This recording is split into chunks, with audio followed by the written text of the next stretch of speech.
The morning markets of New Haven Colony buzzed with the usual chaos of 100 species bartering, arguing, and conducting business beneath the dome's artificial sky. 12-year-old Jiho Kim weaved through the crowd with practiced ease, his worn backpack bouncing against his shoulders as he collected supplies for his mother's medical clinic. He almost missed it, the faint, dying glow between two storage crates in the alley behind the grain merchant stall. Jiho stopped walking. His old sneakers made a squeaking sound on the metal floor. Most people walked quickly past this part of the market. This was where the refugees stayed, the forgotten ones, the ones nobody wanted to see. But Jiho's mother had always told him to look at what other people ignored. The glow was very weak. It looked like a candle that was about to go out. Jiho bent down and looked into the shadows. A small figure sat there between the crates. It was no bigger than a human baby, but it had long, thin arms and legs. Its skin should have been glowing with pretty patterns, but now the patterns were almost gone. The skin looked gray with only tiny bits of blue light. "Hey," Jiho said softly, "are you okay?" The creature did not answer. It was breathing, but the breaths were short and difficult. It had big, dark eyes that were too big for its small face. The eyes stared at nothing. Jiho knew what this was. He had seen pictures in his mother's medical books. This was a Vethrian child. The Vethrians were refugees. They came from far away where there had been terrible wars. Their planets were destroyed. On New Haven, most people treated them badly. They said Vethrians were trouble. This child was dying. It was starving. Jiho looked around the busy market. Hundreds of people walked past. Humans, aliens, traders, families. Nobody stopped. Nobody looked. Nobody cared. Last week, a Vethrian merchant had been forced to close his shop. The officials said it was for health problems, but everyone knew the truth. They just wanted the Vethrians gone. Jiho's stomach made a hungry noise. He remembered the lunch in his backpack. His mother had packed him a sandwich. It was his only food until dinner time. The colony had strict rules about food. Everyone got specific amounts. Even human colonists like Jiho's family did not get much. But when Jiho looked at the alien child, he saw how its small body was curled up tight. He saw how the light in its skin was fading away. He knew what he needed to do. He opened his backpack and took out the wrapped sandwich. It was not fancy food, just fake protein and vegetables that came from the colony's factories. But it was food. He unwrapped it slowly. The plastic made a loud crinkling sound in the quiet alley. The Vethrian's eyes moved a little bit toward the sound. "Here," Jiho said. He broke the sandwich into 2 pieces and held one piece out toward the child. "You can have my food." Nothing happened for a long time. The child looked at the food like it could not believe what it was seeing. Then very slowly, with shaking hands that had 3 fingers instead of 5, it reached out. It took the food from Jiho. The Vethrian began to eat. It ate slowly, carefully, like eating hurt. As it ate, Jiho watched the glowing patterns on its skin. They started to get a little bit brighter. Not much, but enough to see. Jiho sat down on the cold floor. He held out the second half of his sandwich. "I'm Jiho," he said. He knew the creature probably could not understand his words. "What's your name?" The Vethrian child looked at him with those huge, dark eyes. Suddenly, Jiho felt something strange. It was a feeling, but it was not his feeling. It came from somewhere else. He felt surprise, confusion, and underneath everything else, he felt a huge, desperate thankfulness. The child could not speak human words. Jiho could not speak the Vethrian language. Vethrians talk with their minds, not their mouths. But right now, in this dirty alley, as a human boy shared his only meal with a dying alien, something more important than words happened between them. They understood each other. Jiho stayed there until the child finished eating both halves of the sandwich. When he finally stood up to leave, he made a promise to himself. "I'll come back tomorrow," he said out loud. "I'll bring more food." The Vethrian skin glowed soft blue. It was the first real color Jiho had seen. He did not know if the child understood his words, but somehow he was sure it understood what he meant. Jiho walked away from the alley. His stomach was empty, but his heart felt full in a strange way. For 3 weeks, Geo returned to the alley every day. He brought portions of his own meals, stolen scraps from the clinic's break room, and anything else he could find. The Vethrian child, whom Geo had started calling Hannah, after his grandmother, grew stronger each day. Hannah's bioluminescence returned in waves of color. Geo learned that blue meant calm, purple meant curiosity, and a soft golden glow meant happiness. When Hannah was frightened, the patterns turned to dark green that made Geo's chest ache with sympathetic fear. Every afternoon after school, Geo would slip away to the market. He always checked to make sure nobody was following him. Then he would duck into the alley where Hannah waited. The small alien child would see him coming, and her skin would light up in happy gold patterns. They could not talk with words, but they found other ways. Geo would draw pictures in the dust on the ground. He drew his apartment, his school, his mother working at the clinic. Hannah watched with purple curious lights dancing across her skin. Then Hannah would draw her own pictures. She drew tall crystal trees that sparkled like glass. She drew buildings made of light. She drew other Vethrians holding hands in big circles, their skin glowing together in beautiful patterns. Geo understood these were memories of Hannah's home world, a place that did not exist anymore. One day, Hannah drew a picture of two tall Vethrians with a small one between them. Family.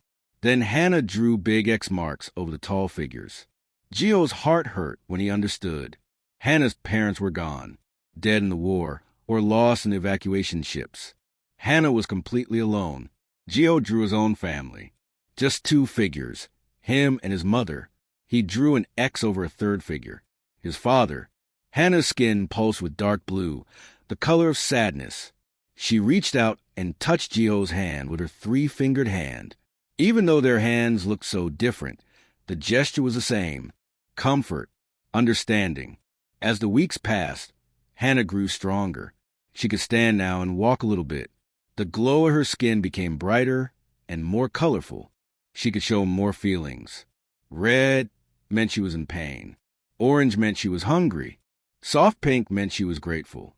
Geo learned to read her like a book written in light. One afternoon, a girl from Geo's school walked past the alley entrance. Her name was Yunji, and she sat 3 rows behind him in class. She saw Geo sitting on the ground with Hannah. Her eyes went wide. "Geo?" Yunji said, stopping and staring. "What are you doing with that thing?" Geo felt anger rise in his chest. Hannah's skin immediately turned dark green with fear. She tried to hide behind Geo's back. "She's not a thing," Geo said. His voice was quiet but firm. "Her name is Hannah. She's my friend." Yunji's face showed disgust. It was the same look Geo saw on adult faces when they talked about Vethrians. "That's one of those refugee aliens. They're dirty. They carry diseases. My dad says they should all be sent away." "Your dad is wrong," Geo said. "Hannah was starving. She was dying. I'm helping her."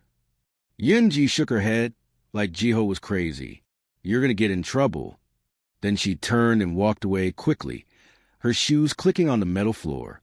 Geo felt Hannah trembling behind him. He turned around and saw her skin was still that frightened dark green color. He put his hand on her small shoulder. "It's okay," he said softly. "I won't let anyone hurt you." But he was worried. What if Yunji told someone? What if adults found out about Hannah? Days passed. Geo waited nervously, but nothing happened. Maybe Yunji had kept quiet. Maybe she did not care enough to tell anyone. Then, 1 week later, Geo heard the announcement. It came over the loudspeakers that were everywhere in the colony. A cold, official voice that made everyone stop and listen. "Attention, all residents. Colonial Security will begin processing undocumented aliens for deportation. All vagrant aliens must report to Processing Station 7 within 48 hours. Failure to comply will result in forced removal." Geo was in the market when he heard it. He dropped the bag of supplies he was carrying and ran to the alley. Hannah was there, pressed against the wall, her entire body glowing that terrible dark green. She was shaking. Even though she could not speak human words, Geo felt her fear like it was his own fear. The Vethrians could share emotions. Hannah was terrified. "No," Geo said, kneeling down and hugging her small body. "No, I won't let them take you. I promise. But even as he said it, he did not know how he could keep that promise. He was just a kid. What could he do against the colonial security forces? That night, Jiho barely slept. He lay in his bed, staring at the ceiling, thinking. He thought about Hannah alone in that alley, waiting to be taken away. He thought about what happened to deported aliens.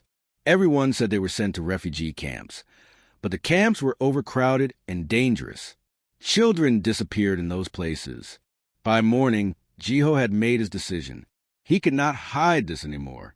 He needed help, real help. He needed to tell his mother. Dr. Myri Kim stood in the alley, looking down at the small Vethrian child her son had been hiding. She was silent for a long time, and Jiho's heart hammered in his chest. "Please, Mom," he begged. "She'll die if they deport her." Myri knelt down, her medical training overriding her fear. She examined Hannah with gentle hands, noting the signs of malnutrition, and something else, a respiratory infection common among Vethrians exposed to human colony atmospheres without proper medication. "This is treatable," Myri said softly, "but harboring an undocumented alien could cost me my medical license." Gio felt tears starting in his eyes. "I know, but we can't just let her die. We can't." Myri looked at her son. She saw the desperation in his face. She saw how much he cared about this small alien child. She had raised Jiho to be kind, to help people who were suffering. Now that kindness was asking for a terrible price.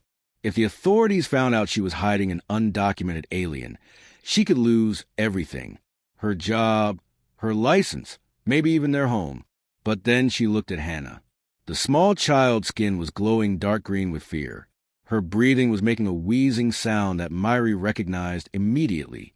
Without treatment, the respiratory infection would kill her within a week, maybe less. Myri thought about her own son. What if Jiho had been the one alone and died in an alley on some alien world? Would she want someone to help him, or would she want them to walk away because it was too dangerous? She knew the answer. "Bring her home," Myri said quietly. "Tonight, after dark. Be very careful. Don't let anyone see you." Gio's face lit up with relief and joy. Hannah's skin changed from dark green to soft gold.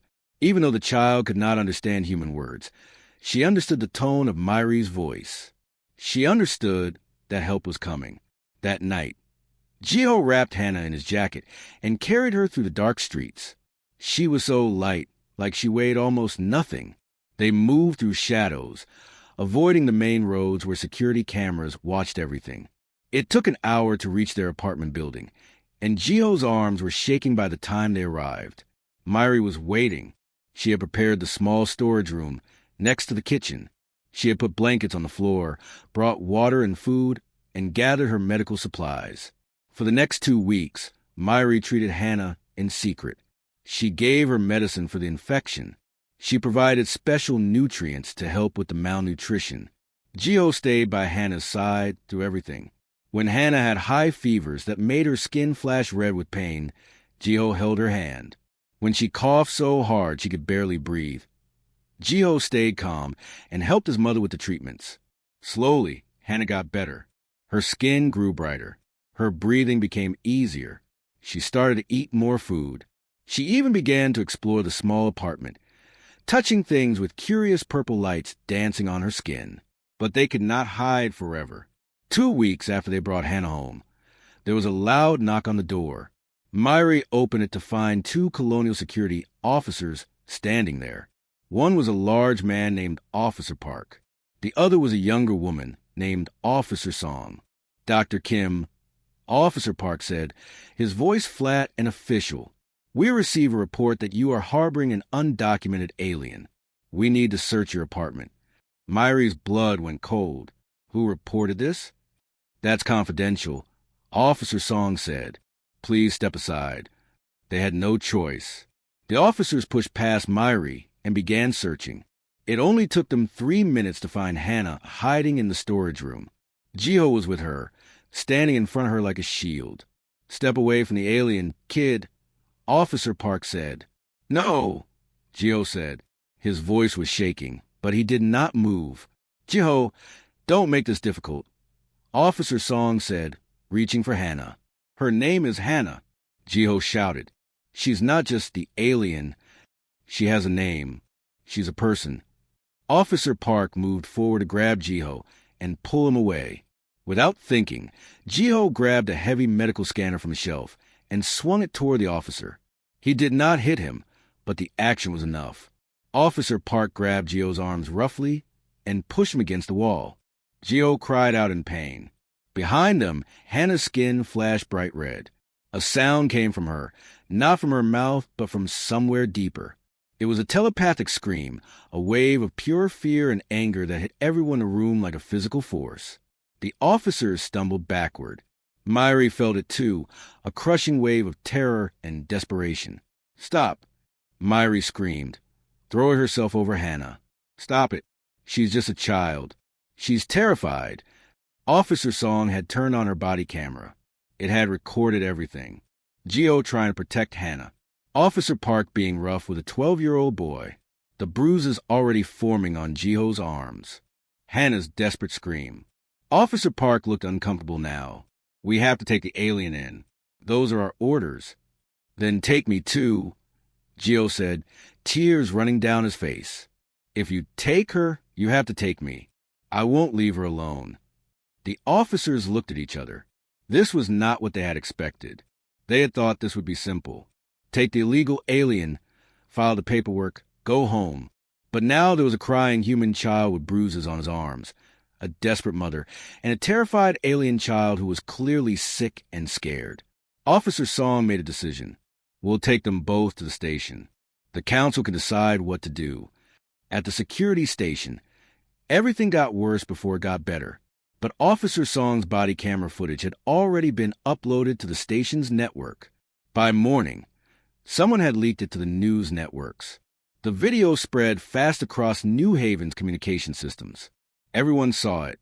A 12-year-old human boy trying to protect an alien child with his own body. Security officers hurting a kid, a small, sick alien child screaming in terror. Public opinion began to shift. People started asking questions. Why were they treating a sick child like a criminal? Why had a little boy felt he needed to hide his friend? What kind of colony were they running? The video changed everything. The Colonial Council called an emergency hearing. Dr. Myri Kim stood before them, requesting emergency fostering rights for Hannah. The council chamber was packed with spectators, humans and aliens alike. This sets a dangerous precedent, Council Chairman Lee argued. We can't have citizens harboring undocumented aliens at will. She's a child, Myri countered, not a security threat. The hearing lasted 3 days. On the final day, they allowed Jiho to speak. He walked to the podium, his bruised arms visible beneath his short sleeves. Hannah sat in the front row, her skin cycling through nervous purples and greens. The council chamber was huge. Jiho had never been inside before. The ceiling was high and the walls were covered with screens showing the colony's laws and symbols. 7 council members sat at a long table facing him. Chairman Lee sat in the middle, his face stern and unfriendly. Behind Jiho, hundreds of people filled the seats. He could hear them whispering. Some humans looked angry. Some aliens looked hopeful. News cameras were everywhere, recording everything. Jiho's hands were shaking. He gripped the edges of the podium to steady himself. Please state your name for the record, Chairman Lee said. Jiho Kim, he said. His voice came out quieter than he wanted. Speak up, son, another council member said. Her name was Councilmember Park, and she looked less mean than Chairman Lee. Jiho took a deep breath.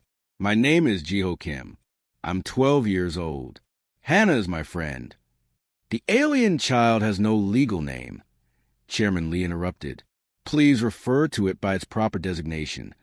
Her name is Hannah, Jiho said, louder this time. She's not a designation. She's a person. Some people in the audience clapped. Chairman Lee banged his gavel for silence. Tell us why you hid an undocumented alien, Chairman Lee said. You broke the law. Your mother broke the law. Do you understand that? Jiho nodded. Yes, sir. I understand. But Hannah was dying. He looked back at Hannah, in the front row. Her skin was glowing nervous purple and green, the colors swirling together. She looked so small in the big chair. I found her in an alley 3 weeks ago, Gio continued. She was starving. Her skin was almost dark, no colors at all. That means Vethrians are dying. Everyone walked past her. Hundreds of people. Nobody stopped. Nobody cared. There are proper channels for reporting vagrant aliens. Chairman Lee said, "You should have contacted authorities." I did think about that, Jiho admitted, but I heard what happens in the deportation centers. Kids disappear. They get lost in the system. Some die because there's not enough medical care.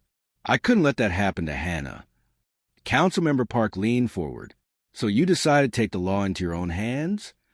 "I decided to share my lunch," Jiho said simply. "That's all I did at first. I just gave her my sandwich. And then I came back the next day with more food. And the next day, I didn't plan to break any laws. I just couldn't watch her die." He looked down at his bruised arms, then back up at the council. "My dad died 3 years ago. I know what it feels like to lose someone. Hannah lost her whole family, her whole planet. Everything she ever knew is gone. And when she was alone and scared and dying, everyone just walked away." Jiho's voice got stronger. "My dad used to tell me that humanity's biggest achievement wasn't building spaceships or making colonies on other planets. He said our biggest achievement was deciding that everyone matters. Not just people who look like us, but everyone." "That's a nice sentiment," Chairman Lee said. "But we have laws for a reason. We can't have chaos. We can't have people hiding illegal aliens whenever they feel like it." "Hannah isn't illegal," Jiho said. "She's just lost. She's just a kid who needed help. And I helped her because that's what you're supposed to do. That's what being human means." Some people in the audience started clapping again. More people joined in.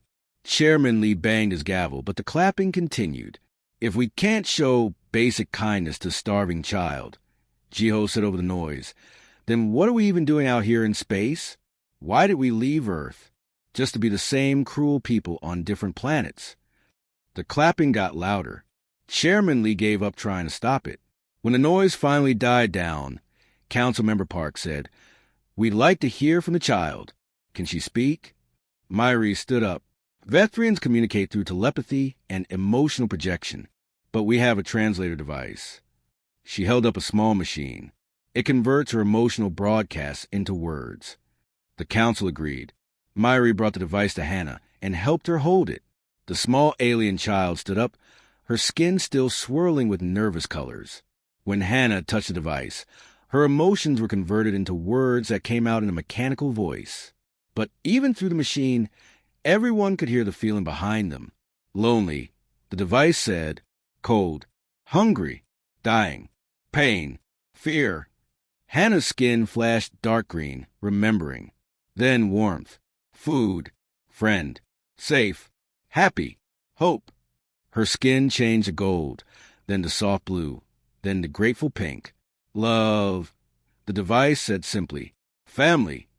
The chamber went completely silent. Even Chairman Lee looked uncomfortable. Several people in the audience were crying. Hannah looked at Jiho, and her skin glowed the brightest gold he had ever seen. The translator spoke her final words. "Jiho saved me. Please don't take him away." The council talked quietly among themselves for several minutes. Finally, Chairman Lee spoke. "This council will vote on Dr. Kim's petition for emergency fostering rights. All in favor?" 4 hands went up. 4 out of 7. All opposed. 3 hands went up. 4 to 3. They had won. "The petition is granted," Chairman Lee announced. "Temporary guardianship approved, pending a full review of our refugee policies." The chamber erupted in cheers. Jiho ran to Hannah and hugged her. The small alien child's skin blazed with gold light, so bright it lit up the whole front row. Myri was crying, happy tears this time. Outside the council chamber, reporters surrounded them with cameras and questions. But Jiho barely noticed. He held Hannah's 3-finger hand in his 5-finger hand, and they walked home together. The Jiho-Hannah case, as it became known, changed New Haven. The council was forced to reform its refugee policies. Dr. Myri Kim opened the first cross-species medical clinic, staffed by volunteers from a dozen different worlds. Human children, inspired by Gio's example, began befriending alien refugee children. The schools integrated, slowly at first, then with growing enthusiasm. The first Contact Youth program was born from these friendships. Gio, now 17, stood at the podium of the New Haven Interspecies Academy's opening ceremony. Hannah stood beside him, no longer a small, dying child, but a healthy adolescent whose skin glowed with confident, steady patterns. 5 years had passed since that day in the alley. 5 years since Gio had shared his sandwich with a dying alien child. Everything had changed since then. The academy building stood tall and beautiful, with walls made of materials from 6 different worlds. Human architecture mixed with alien designs created something new, something that belonged to everyone.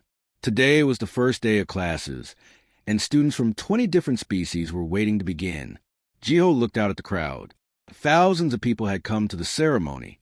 Humans and aliens stood together, no longer separated by fear and suspicion. He saw his mother in the front row, wearing her white clinic coat. She was smiling, proud tears in her eyes. Next to her sat Officer Song, the security officer who had recorded that video 5 years ago.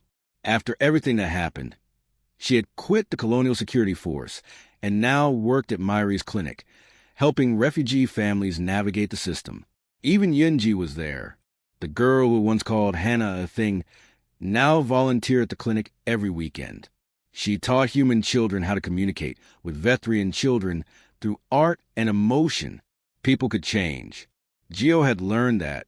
I was 12 when I met Hannah, Gio began, his voice carrying across the crowd through speakers. I didn't know anything about politics. I didn't understand laws or policies. I just saw someone who needed help. He paused, remembering that first day. The faint glow between the storage crates, the fear in Hannah's eyes, the weight of the sandwich in his hand. I gave her my lunch. That's all I did. One sandwich. But that one small choice started something bigger than I ever imagined. Hannah's skin glowed soft blue beside him. She was tall now, almost as tall as Gio. Her patterns were strong and clear, showing confidence and peace. She had learned to speak human words over the years, though she still preferred to communicate through her natural way when she could.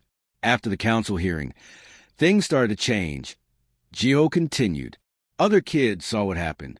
They saw that aliens weren't scary. They were just people. Kids like them who wanted friends, who wanted to play, who wanted to belong.